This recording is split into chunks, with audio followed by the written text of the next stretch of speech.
W. Somerset Maugham, Poor Old Willie. Review of Somerset Maugham, A Life, by Geoffrey Myers. The Atlantic, May 2004. Here is the opening sentence of Anthony Burgess's Earthly Powers, 1980, incidentally one of the most underrated English novels of the past century. It was the afternoon of my 81st birthday, and I was in bed with my catamite when Ali announced that the archbishop had come to see me. One knows at once who is the object of this pastiche. One knows it before Geoffrey, described tersely as my Ganymede or male lover as well as my secretary, is further described as responding to the intrusion by pulling on his overtight summer slacks. Yet one is tempted to continue quoting about the Mediterranean villa and the goings-on there. I lay a little while naked, mottled, sallow, emaciated, smoking a cigarette that should have been postcoital but was not. This is quite simply because the parody is so much better than anything that W. Somerset Maugham ever wrote himself. Poor old Willie was more given to openings like this. I have never begun a novel with more misgiving. If I call it a novel, it is only because I don't know what else to call it. Thus, the deadly kick-off to The Razor's Edge, a story that furthermore turns out to be narrated by someone named Maugham. There was a time when many readers thought this kind of thing to be profound, and quite the cat's meow when it came to the delineation of searing human emotion. Even at that time, however, one shrewd writer, and also near-perfect pasticheur, saw through it without too much difficulty. How about old S. Maugham, do you think? P.G. Wodehouse wrote to Evelyn Waugh. I've been rereading a lot of his stuff, and I'm wondering a bit about him. I mean, surely one simply can't do that stuff about the district officer hearing there's a white man dying in a Chinese slum, and it turns out that it's gay, light-hearted Jack Almond who disappeared and no one knew what had become of him, and he went right down under, poor chap, because a woman in England had let him down. Well, it turned out that one simply could do that stuff, and go on doing it. Sometimes, for the sake of variety, it's the white woman who goes right under, or who succumbs in other ways to the lush madness of the tropics.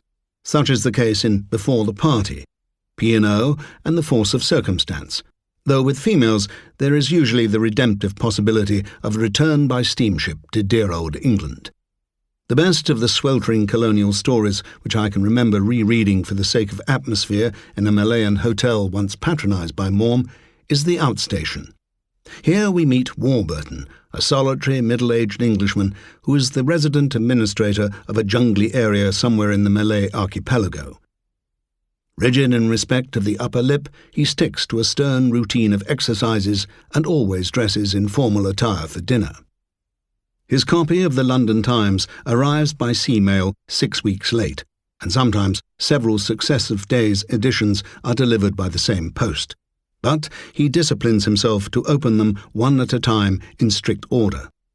The greatest test of this practice comes during the faraway Battle of the Somme, when by opening some later editions he could easily discover the outcome. But Warburton forces himself to keep his nerve and breaks the wrappers seriatim. The effect is that of Conrad in tweeds. Maugham's overall debt to Conrad is so evident that one usually finishes by putting him down and picking up the real thing. Just as he was a character in one of his best-known novels, so Maugham worked assiduously to create a persona for himself in life. And the life was, according to this admirable biography, a good deal more exquisite, dramatic, torrid and tragic than any of the works. Born and brought up in France, Maugham lost his parents when quite young, and from then on was farmed out to mean relatives and cruel monastic boarding schools. The traditional ration of bullying, beating and buggery seems to have been unusually effective in his case, leaving him with a frightful lifelong speech impediment and a staunch commitment to homosexuality. Ashenden, the name of his secret agent character, was also the name of a comely youth at the King's School in Canterbury, where Maugham served his term, so to speak. An ideal way to lock in homosexual disposition is probably to spend time as a gynecologist in a slum district of London, which, astonishingly enough, is what the fastidious young man did. Though he would ultimately abandon medicine, he passed considerable time delivering babies in the abysmal squalor of Lambeth on the south bank of the River Thames. As part of his training, he witnessed caesarean births in the hospital, where death was not uncommon. The experience gave him the raw material for Liza of Lambeth, his first novel, and also made him surprisingly radical in his infrequently expressed political views, which were strongly sympathetic to the Labour Party's social welfare proposals. The arbitrariness of death and suffering, moreover, persuaded him that religious belief was merely fatuous. Throughout Geoffrey Myers' book, one is reminded of the remarkable difference made to English letters by the Victorian-era law that prohibited homosexual conduct. Maugham was a young man during the Oscar Wilde scandal, and he developed all the habits of subterfuge that were necessary to his survival. It seems certain that he married Ciri Welcome partly as cover, and thereby doomed himself to decades of misery and litigation. But Myers allows us to speculate that he did this, and also embarked on a dismal exercise in fatherhood, in order to satisfy himself as a writer that he had done everything at least once. My contribution to the gay marriage debate would be this: remember what vast unhappiness was generated in the days when homosexuals felt obliged to marry heterosexuals. Ciri was a greedy and impossible bitch to begin with, and did not improve upon intimate acquaintance, or want of acquaintance, of that kind. If one scans the few and cringe-making attempts to describe man-woman sex in Maugham's fiction, or if one attempts to infer anything of his conjugal relations, one is forced to picture him screwing his courage to the sticking place, or perhaps vice versa. One of the many great appeals of war for men is that it allows and legitimizes flight from domestic entrapment. The year 1914, his own 40th year, afforded Maugham just this chance of deliverance. He spoke French perfectly, and he had a medical qualification, and before his only child Elizabeth, naturally called Liza for most of her life, was born, he had volunteered for the Western Front. The work of an ambulance man in wartime was the perfect counterpoint to gynecology, and has a vivid connection to gay iconography, as we know from the poetry of Walt Whitman and also the work of Wilfred Owen and Yukio Mishima. It's not by coincidence that the pierced and bleeding nudity of Saint Sebastian, whose name is shared by war's epicene hero and Brideshead Revisited with the addition of flight to suggest arrows, is the supreme symbol here. Not long after his arrival in the trenches, Maugham met a dashing young American named Gerald Haxton, and never slept with a woman again. He had found the great entanglement of his life, and though Haxton was every bit as bitchy and greedy as Ciri, and exhibited many other vices as well, he seems never, or at any rate seldom, to have been boring. For the next several decades, it was part of Maugham's job to look after the person whom he had ostensibly hired to look after him, and to keep him out of jail. The succeeding interlude in Maugham's life was also ready-made for his purposes as a popular novelist. He was recruited by British intelligence. For some reason, they wanted to send him to Western Samoa, which had been German-occupied until 1914. This was his introduction to the Pacific.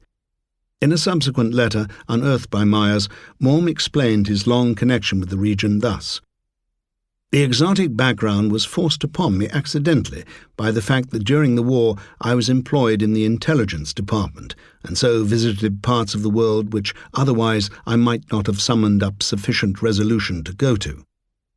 Note the slight clumsiness which seems to have inflected everything Maugham ever wrote.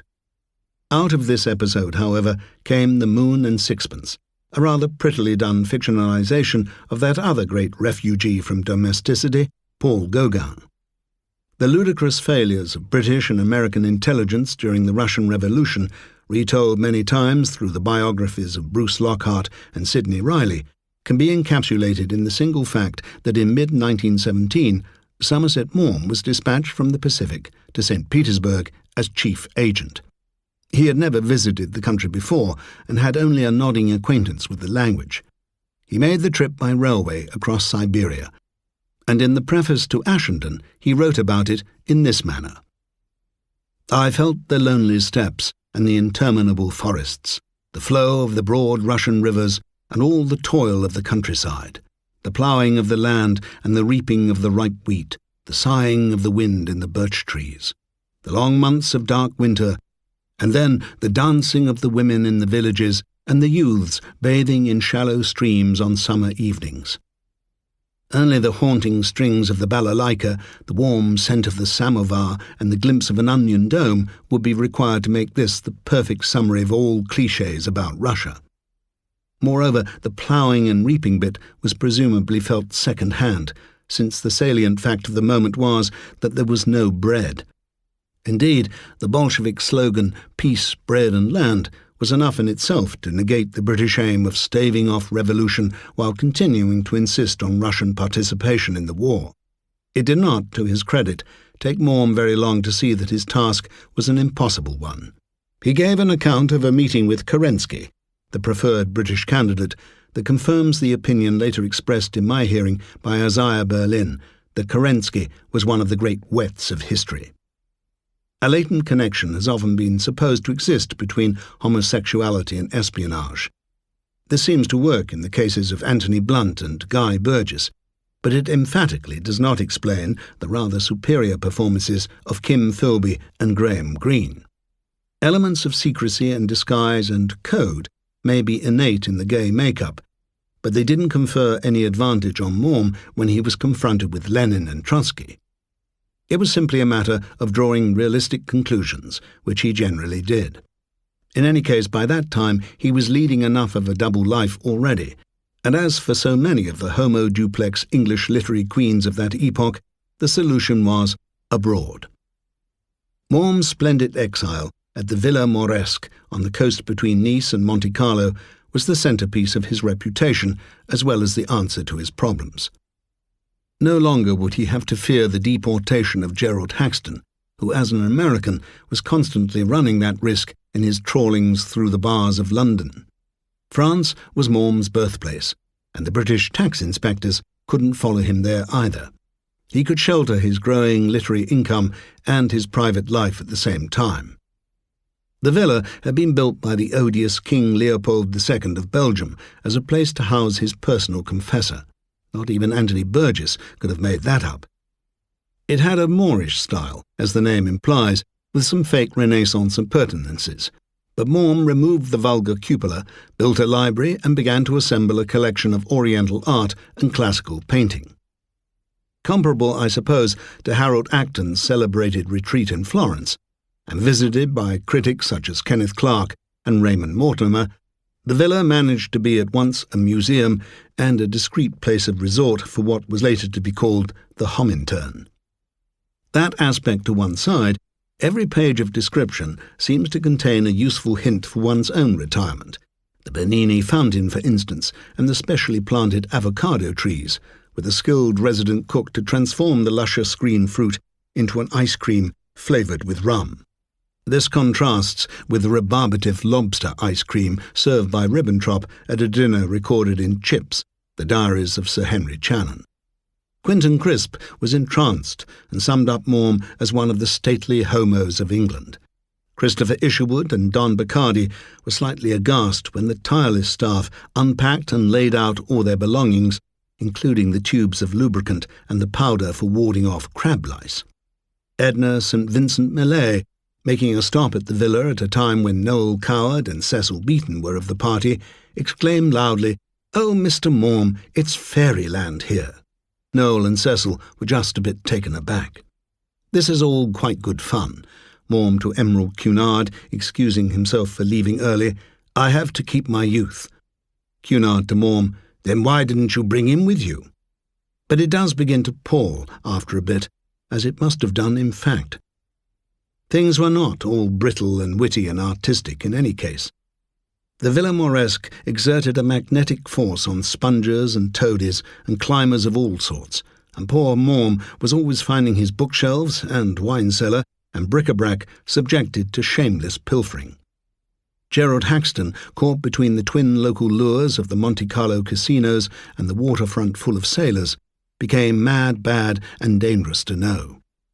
Through it all, and even through the Second World War, which saw him expelled from Cap Ferrat, and during a long and more respectable senescent friendship with his contemporary Winston Churchill, Maugham kept to a rigorous regime at his desk and turned out third-rate prose by the yard or the furlong. If he put his genius into his life and property rather than his work, it was because the former were apter repositories for such talent as he possessed. The main contradiction seems to be this. Maugham was gay, all right. He probably exaggerated when he said he was 1/4 normal, but he wasn't especially pleased about the fact. Pursuing a pet artistic theory of his that the paintings of El Greco were revelations of the aesthetic of a repressed homosexual, he chose to phrase it like this. It cannot be denied that the homosexual has a narrower outlook on the world than the normal man. In certain respects, the natural responses of the species are denied him, some at least of the broad and typical emotions he can never experience.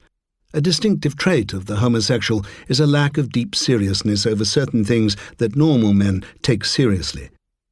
This ranges from an inane flippancy to a sardonic humour. Deciding that the homosexual can never reach the supreme heights of genius, as Maugham did, may be slightly preferable to the tiresome insistence of some gays that all great artists have been members of the club.